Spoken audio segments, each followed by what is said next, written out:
Like the whole intro, like obviously, like we talk about all the other Scott films that we've covered, Tony Scott. That like I love his camera work. I love his direction. I just love his movies in general. And then speaking of general, you just get a blatant shot of a Confederate flag. I'm like, oh. Multiple times. Go to the general and save some time. What the hell was that? And hey, by the way, like we talk about this all the time. We are not the podcast to be like, they need to recut this movie and take out No, this was the South NASCAR culture when this movie was made. So like, it's fine. It is what it is. You know, like that's what was in this movie. But yeah, it's like, kind of like when you hear certain words used in movies that were made in the 80s, like, yeah, okay. Yeah, zing, yeah. I was kind of falling asleep. Let's get past that part. Okay. All right, well, thank God it didn't last that long. Move on. Cut, please. Move on. I think Tony Scott might be like a master of B-roll. You know what I mean? Yeah. Like, I think that's call. where I feel Tony Scott, because he brings you into the environment, like the feeling, the warmth, like the heat, the everything. Like it's like this almost sunrise, and it's like everything. And he moves in through all this so fast. Like it's like today is race day, you know, and it just brings you into like today is race day. B-roll of like the track and the fans and the drivers and all that good stuff. I think it's great. I like the intro a lot, actually. The thing I still love about this movie is the warm vibe that the cinematography gives you. There's like, it's almost like there's a filter in this movie that just makes everything, it just warms the screen up a little bit. It's like not sepia tone, but it's kind of that vibe-ish, you know, I don't know. It's it looks great. Especially like if you're on ground level with the camera and like, you know, the car's whipping by the camera and then you see the sky as well. It's almost like the sky is like tainted with a little bit of oil. It's got like, I don't know. And then like, I think Michael Bay took a lot from that, where just like all of his films look like that now. I'm cool with it. Yeah. I mean, I'm fine with that. Yeah. Like I said, it's just, you described it perfectly. So I need to know what your thoughts are. When I watched this a million times as a kid, I didn't really care about all the plot holes in this movie. And just the fastness that they just go through. Yeah, here's what we're doing. Whatever. Who cares, dumb kid? Yep. Did you, since this is your first watch, I mean, are you thinking the same thing I'm thinking on rewatch now of like, oh, okay, there's a guy, he owns a car dealership, and he's going to put together a NASCAR team because it's really easy to do that, I'm sure, to just have the money in a car dealership to be able to go, I'm going to do a NASCAR team. Well, and then to have, to know this driver, Cole Trickle, who's, we learn has been winning all these races. Why? And we'll eventually figure out why he lost his ride. But why is another team not going, oh, yeah, come on. Yeah. I got you, because he's really good. And then you got Harry Hogg here, who's like less than a year ago, his driver crashed. And he said, what does Tim come up and he goes, basically, he's like, yeah, I know you quit to avoid investigation into his death. Oh, it's like, whoa. Thanks for that backhanded exposition. Yeah. Jesus. But also, that's not how that works. If you might be liable for someone's death, you can't just be like, well, I quit then. And they're like, oh, guess we can't interview you anymore. I guess we can't investigate. Case closed. Yeah. Oh, darn it. We almost had him. Shoot. We almost got to question him about the death of his driver, but now we can't because he's on a farm. Yeah.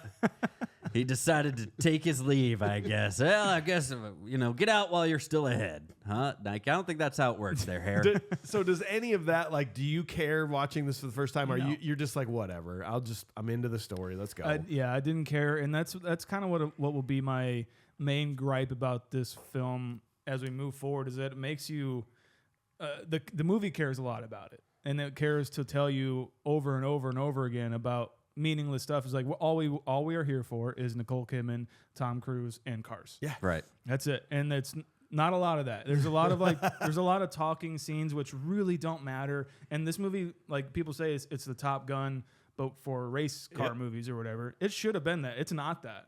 It really isn't. Like, it should have been like just airplane porn.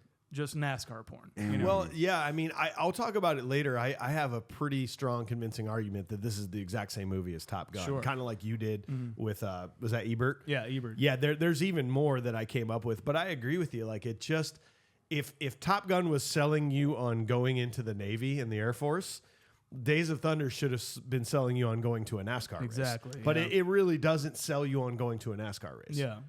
It's just kind of like, I don't know. Yeah. Don't crash. It's be a better person. But also don't. I mean, it's fun. I mean, and this is the era, right? Okay, so let's talk about it. Here's my Top Gun Days of Thunder being the same movie. Cole and Maverick are trying to escape the shadow and legacy of their father. They both find a surrogate father figure in Viper and Harry. They're talented, but they're cocky and reckless. They both ride motorcycles to work. Both fall in love with strong professional women who try to deny Tom Cruise's advances to where finally he's like, yeah, what's going on? And then that's when they like throw themselves at him and like push him against a wall. The initial rival now becomes friends with him while the real threat arrives later on, being Russ Wheeler. You know, now him and Rowdy are friends. They both freeze up in the final confrontation only to snap out of it after flashbacks to then win it all. It's literally, this formula is just going around in circles on all these movies. But then you get a writer like Robert Towne to write this one, and he's like, oh, I want it to be kind of intellectual, where it should have just been cocaine fueled. Yeah. And been like all in on like the cheese factor. I think they fell in the middle, and that might have been the problem. Is they didn't go that way or full on the other way, right? Mm-hmm. Yeah, and there we go. Do you like Quaid in this movie? Of course. I love Quaid. I will always love Quaid. However, it makes He's sense. not crazy enough for me in this movie. It makes sense that he is what sounds like is a used car salesman. Oh yeah, not a high-end dealership multi-millionaire. guy. Yeah. Like, sounds like he's got $1,000 in his bank account. He's like, I'm gonna start a NASCAR team. Fuck it. 'Cause I got Always the driver. wanted to. I spent all my money on renting this track for a couple laps. I'll just $2,500. leverage the dealership. Like that's fine, whatever. I don't know. What do we think about, do you guys watch NASCAR or have you watched NASCAR? Are you allowed to hit the other people? Sean, There's bumping that happens. It does happen, but you're not supposed to do it like this. At least not anymore. I don't know. I can't imagine NASCAR fans actually like watching this movie and being like, yeah. Because like I have a feeling this is nothing what NASCAR really is. Yeah. That's a lot of the feedback. If you watch this as a NASCAR fan, you're not going to like it because none of it's believable.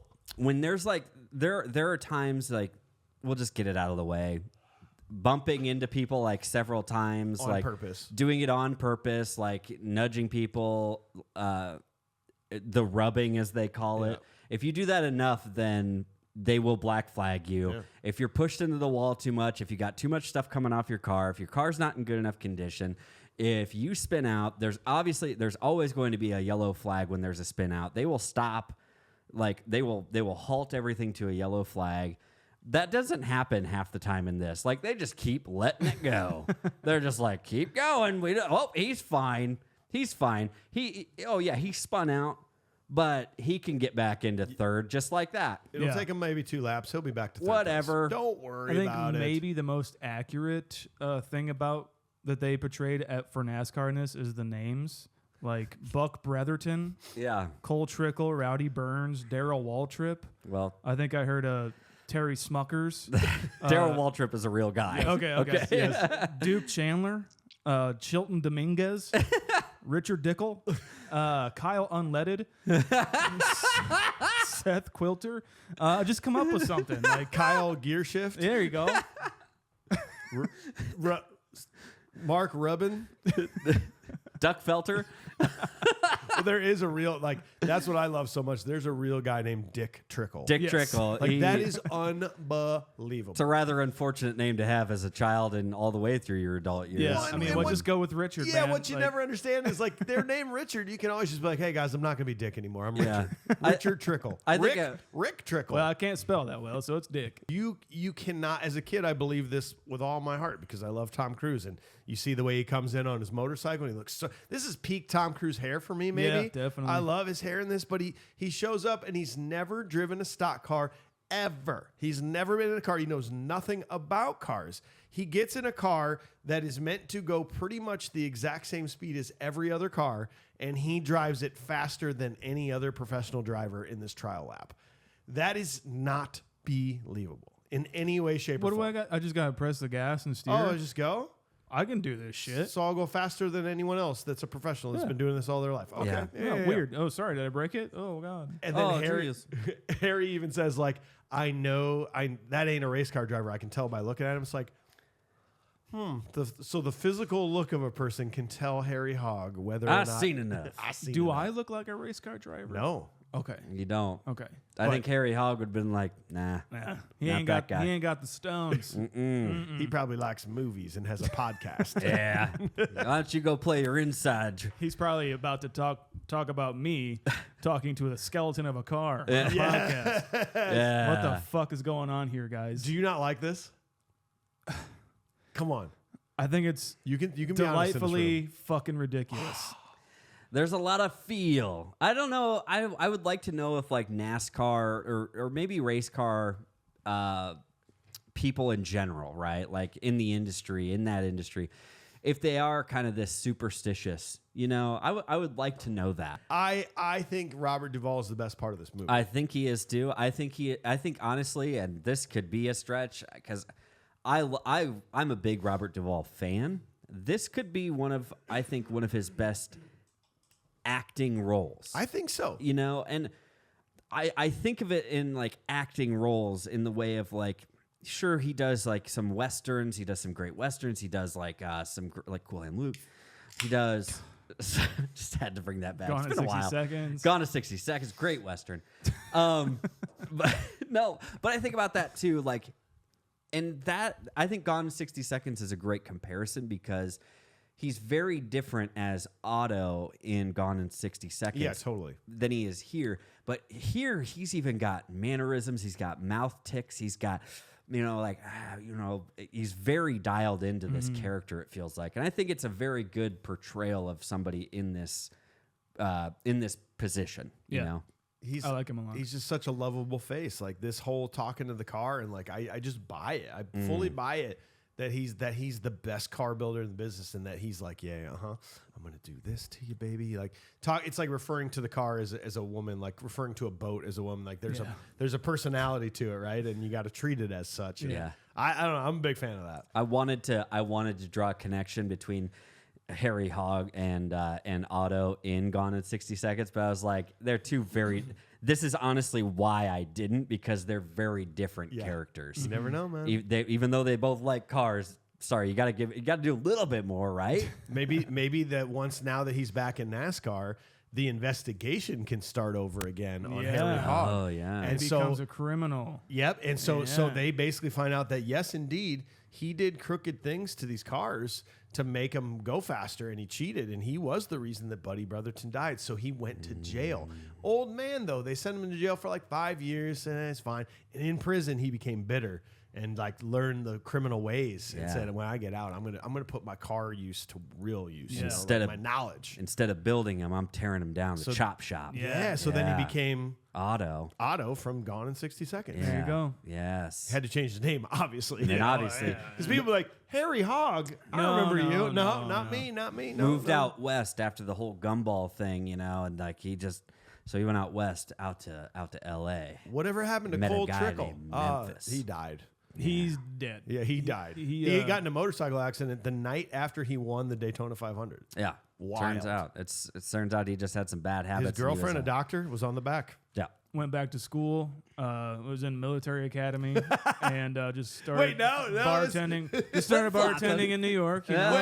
No. Wait a second. This movie's basically a cocktail. I I did one last thing. Margot Martindale, the girl keeping the time or whatever. She's in Dewey Cox, and John C. Reilly's in this movie too. I just thought like that was just such a great thing. Like she's his mom in Dewey Cox. I like Michael Rooker in this a lot, actually. It's meant to be Dale Earnhardt. Did you guys see that? No. It's meant to be. They actually approached Dale Earnhardt Sr. about being Rowdy Burns, but he didn't want to be a bad guy. He didn't want to portray like a bad guy in a movie, so they did not go with him. They brought in Michael Rooker. I'm fine with Michael that. Rooker, it is. Yeah. I thought he was great, and I think he's a great kind of red herring of a bad guy. Yeah, I love him. I think this is a great place for him to be. I I think it's exactly where he needs to be in a movie as a red herring bad guy. Yeah. You know? I like the fact where he's Cole takes his car out and drives in. He sits on his bike. He's like, anything happens to that car, I'm fucking up your bike. Good. Yeah. And I love how they're like now remember, Rowdy, we told you that you're, and he's now. He's like, yeah, I kind of remember that, but I don't remember saying yes to that. But, okay, a lot of pressure. Being the number one driver, fine, whatever. I'm sure we could give him our backup car. I'm sure we have a backup car, whatever. No There's problem. plenty of cars in NASCAR, I imagine. I bet they had to get the best guy's car. I feel like Cole Trickle's just gonna he's gonna come up and he's gonna be like, NASCAR, huh? He's like NASCAR, huh? Okay. So where's the NOS button at on the other says NASCAR. No, NASCAR. NAS. All right, I'll still give it a shot. I should go. I don't belong here. Do you like how he walks up and gently places his bag on the hood of the car? Like, I felt like that was kind of disrespectful. Yeah. I think it kind of is too. It's like, you're going to scratch the paint, Yeah, bro. Come on. That's a sponsor. I mean, give like Tony Scott again. He's like, no, he's second guessing himself, and it's just that look. Like the camera turns, or he's just right here, and he's the look of Tom Cruise. Like, God damn, he's so a fucking movie star. He's God so damn good it, at he is. acting, man. I know. It's upsetting, okay? I love you, Tom Cruise. We get it. Thanks for fixing your middle tooth. Yeah. Tell me that this is what I meant. So all we get is that main theme song by Hans Zimmer. But, like, at least with Top Gun, we had, like, the signature song moments. Right. And this is the only one we get. We get Gimme Some Lovin', which I love. And to this day, anytime I hear this song, I think of Days of Thunder. It's such a great placement. But it's just so weird to me we didn't get any other music. Like, we didn't get any other featured signature songs in this You're movie. right, because in this high concept formula that Raj so eloquently states out, there's a lot of them are like Flashdance. There's those two huge songs in there. Top Gun. What's the Top Gun song? Danger Zone, bro? Yeah, like a huge fucking gigantic hit. Yeah. And all of Beverly Hills Cop has that other song too. I'm sorry, Kenny Loggins. There's usually in these movies like a deal with an artist to make an original song, but they didn't do it for this one, I don't think. Okay. Yeah, and it could have benefited from it. I don't know. But I just love this montage so much of him learning how to race, and I love this is where Robert Duvall's like character is so great to me. Is he's such a loving guy, but he gets so pissed off. Yeah. Like when they're like, "Oh, hey, look, we don't have to fix this side of the car." Yeah. And he runs up and kicks it. He goes, "I don't want you getting soft on me. I don't want you getting spoiled or I don't want you anything." getting spoiled or anything." Dude, I agree. Because like he's and when he comes back in and he says, he's like, when you get out there, I want you to hit the pace car. Hit the pace car? He's like, hit the pace car. And he's like, what? Why? He's like, because you've hit every other damn thing out there. I want you to be perfect. He's so good. And then it leads to the ice cream. Yeah. No, I'm afraid that's a negative, Cole. We're eating ice cream. Yeah.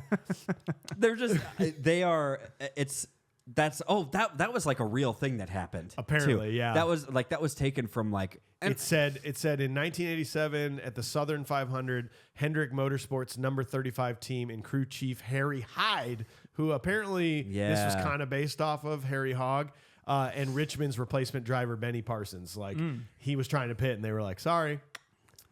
That I think that's an underrated cut. It's him working on and building this car and having that intimate conversation. I'm gonna shave a half inch off you. I'm gonna give you a fuel line with an extra gallon of gas in it. Oh my You're God. gonna be a streamlined butterfly, baby, just like he does it in Fucking 60 wet right seconds. now. Like, whoop. And then all of a sudden it's just like whoop, him crashing it. And you're like, man, he's just frustrated now because like you're just doing this to my car that I spent so much time on. I as a kid I didn't care, but now I'm thinking about it.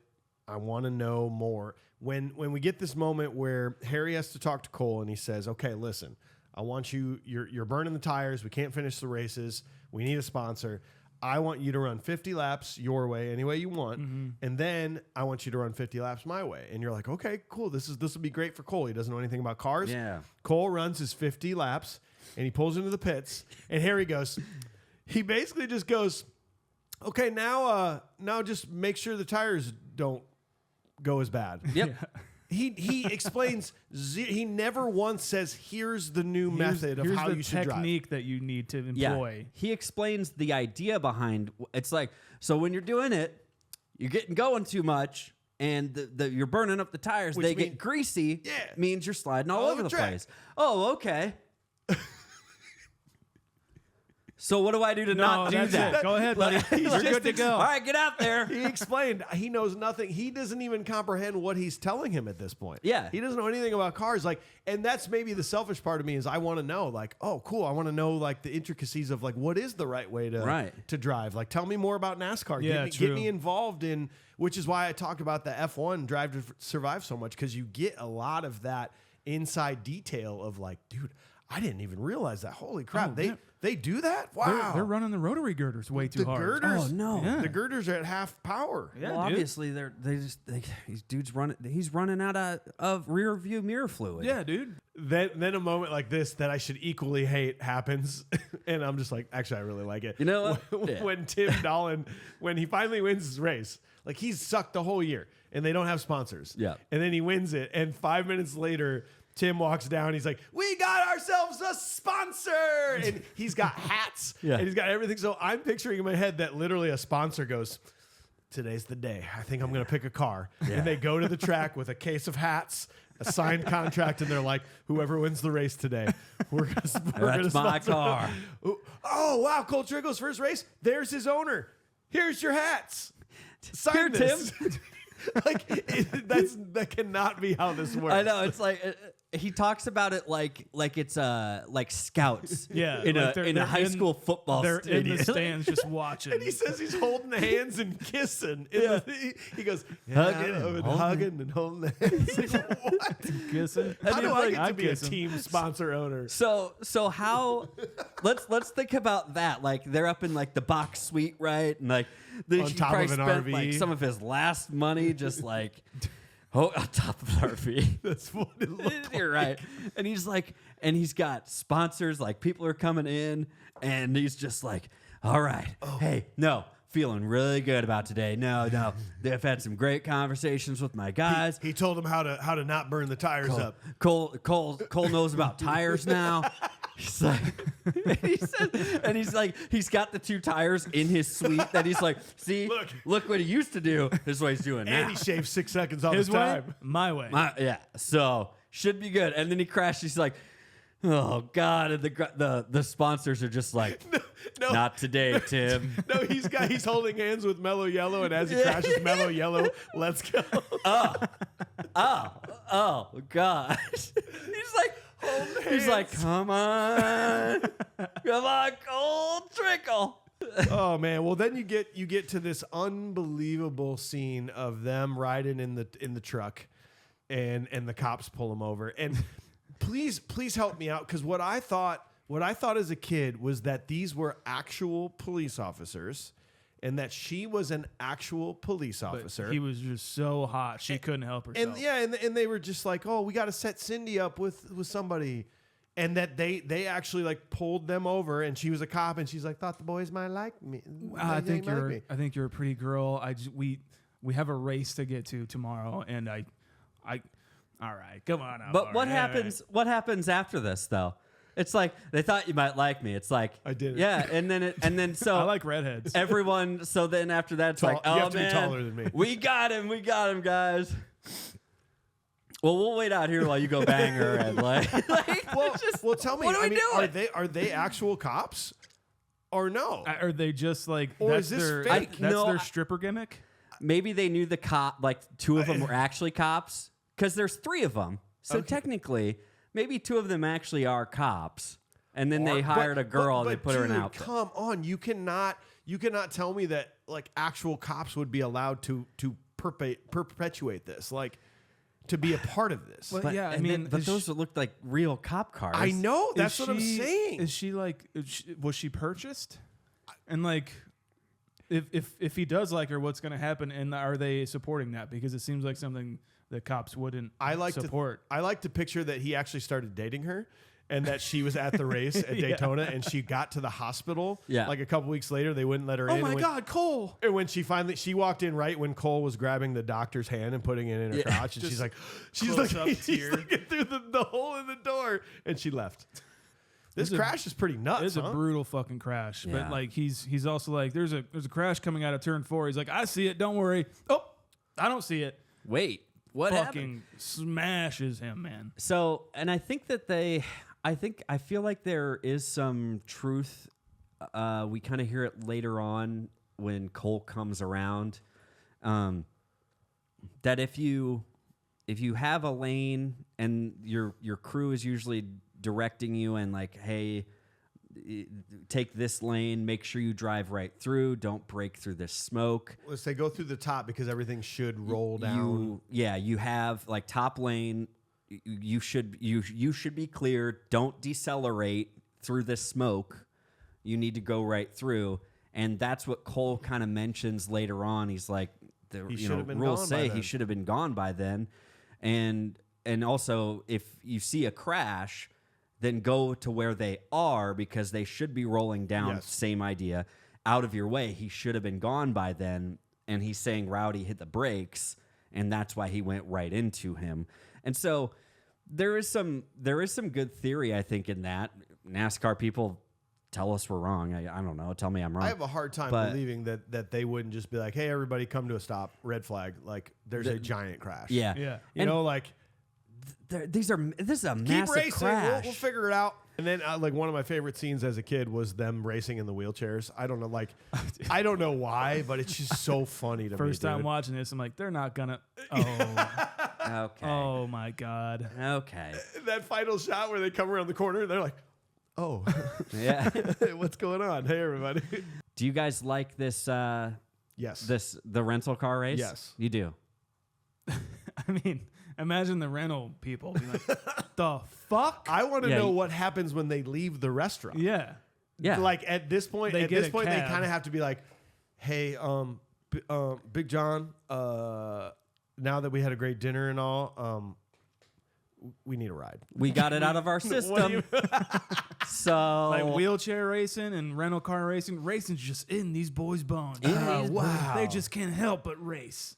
And by the way, it's like since I agree, since you agree that I'm not going to let you drive this car, And you agree that you're not going to let me drive this car, even though I've been driving it.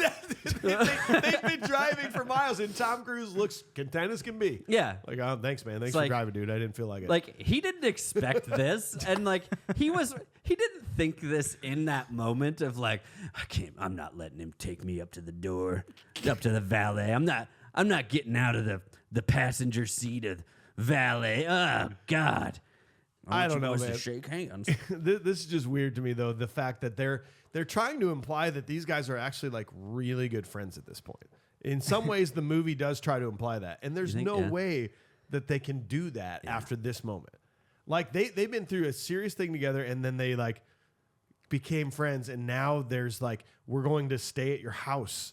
We're like bringing our wives and girlfriends together to hang out, and we're and you're gonna need to race my car because I'm dependent on you to save my family. It's like that's not. I don't necessarily buy that. Yeah. And maybe it's just because they just don't take the time to show it. I would have loved to have had them actually have a conversation to be like, hey man, like I had you all wrong, dude. Like, like something like that instead of just yeah. I had you pegged wrong. See, I get it though. Like that's the stuff that they included with like every other scene that I didn't want in every other scene. You know what I mean? Like they did the whole fucking stupid car crash racing thing, and like, okay, yeah, they're friends now. Fine, I buy it. Fine, Yeah. whatever.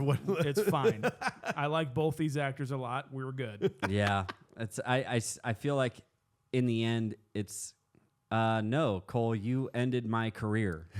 Yes. So I'm not your friend. Yeah. Like, how about Why that? are you here? This is truly why this podcast was brought about, and what we do here. This is a Humanize the Goon situation, right? With Russ Wheeler. Sure. Okay. Because like he is my punchable face. Like, Yeah. like he's one of the reasons that it took me forever to come around on Carrie Elways. Like, he's probably the reason I never watched Princess Bride, because I hated him so much. Always in played this villains movie. after Yes. that, yeah. Dude, I hated him. I hated his face in this movie, but he's doing exactly what Cole Trickle did when he came in to the. Cole came in and said, "Ha, I'm gonna fuck with Rowdy Burns, Yeah. because I'm a young hotshot." And Cole's this superhero who we love. But then Russ comes in and is like, well, this is my only shot, man. Like, I really got to take my shot. And they need a driver. Like, there's a lot of money He in helps this now. keep their team alive. Superflow, dude. We got to keep it going. And he's really good. So now he's bumping into Cole Trickle just like Cole was bumping into Rowdy. Yeah. But it's bad now. He's all over me. It's basically Cobra Kai. Everything is Cobra Kai. Everything is either Karate Kid or Cobra Kai at this point, guys. That's what's so surprising to me about the fact that Nicole Kidman and Tom Cruise did date. And You don't I think see we're it? married. I can see it at times. And I know that they weren't necessarily dating yet, but at this point, but this scene in the bedroom with the sugar packets, like just feels so weird to me, dude. Like, first of all, Like, where did they come from? You just I just carry have 2 sugar packets around me? Well, yeah, I'm trying to focus on my drafting. it's funny because he's That's like, the yeah, move me right and Harry, there, I want to show you something. Me and Harry have been talking about this thing called drafting. Yeah. Yeah. But also, do you think that's what inspired Armageddon and the animal crackers? Oh, no. Do you think? 100%. It had to have. Bruckheimer is just like, I'm gonna keep that for later. He's like, I'm gonna do this. he's later. like, what's something else that's sweet that I could send up a woman's leg into her crotch? but picture Armageddon. Picture that chemistry in that moment of the Sure. the dumbass animal crackers. Like, I'm like, fuck yeah, dude. yeah. In this, Nicole Kidman's just kind of like, oh yeah. Everybody knows about drafting, dude. I'm kind of a scientist, like It's doctor, weird but you whatever. don't know. Like, drafting doesn't only exist in It's race not- cars. You know when you're on the interstate and you're behind a semi? Yeah. Like, it's kind of the same thing, Cole. Working on this thing called drafting, it's like, you've never heard of it, huh? You know how you ride your motorcycle a lot? I'm sure you can feel the wind changes depending on if you're close behind something or not. It's like, Oh, man, that's I wish Harry would have explained it that way to me. Now I get it. Like, Me and Harry Also- did this exact same thing with my naked leg in bed. yeah. Also, yeah. that tickles, and I don't like to be touched after fucking. Yeah, it's So just leave me alone. That's please. what it felt like. Yeah. That's exactly what it felt like. You said it in the interview, but this is like the most ridiculous thing to me. The fact that it's one of my favorite scenes that he does go back out and change my tires. Yeah. Change my tires. But Cole, the race is over. And when he goes out and hits the car, it's pretty satisfying to me. It is. But it's also like, this is the end of your career. No, your you just- career is over. you ended everything. Yes. This isn't like you after a hockey game dropping gloves or something, Yeah. right? That's not what this is. But that's what they chalk it up to be. And it's That pesky Russ was Yeah. getting on his nerves. It's like, it's not you just losing your job because you totaled both of the owner's cars.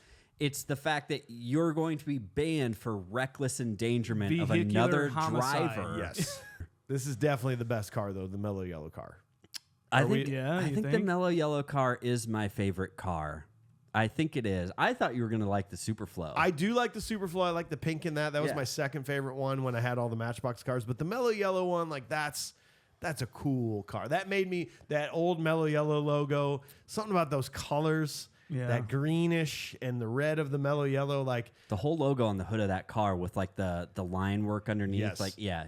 and that was Exxon was my favorite. what Rowdy's car was. Yeah. Does Rowdy survive the brain surgery? Do we even know? Yeah. Like, We don't really care. no, and you don't. He and- survives and he gets into rock climbing, and yeah, it's the whole thing. It's the whole It's big the whole thing. thing. it's a whole big thing. Yeah, they moved to let's not- Colorado or Alaska, whatever.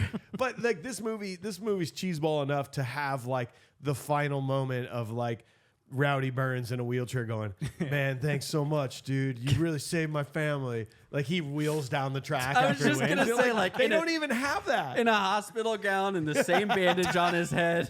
And then like, and the doctors are chasing and they're him. like, Oh, he's like, yeah, exactly. it's like it's him up on top of an RV, just like with his ass hanging out How'd the your back. surgery go? Didn't do it. No, yeah, I ran off. So. What surgery? I can't remember. how do you get up there on a wheelchair? Like, even this running. Did you notice that they sped that up?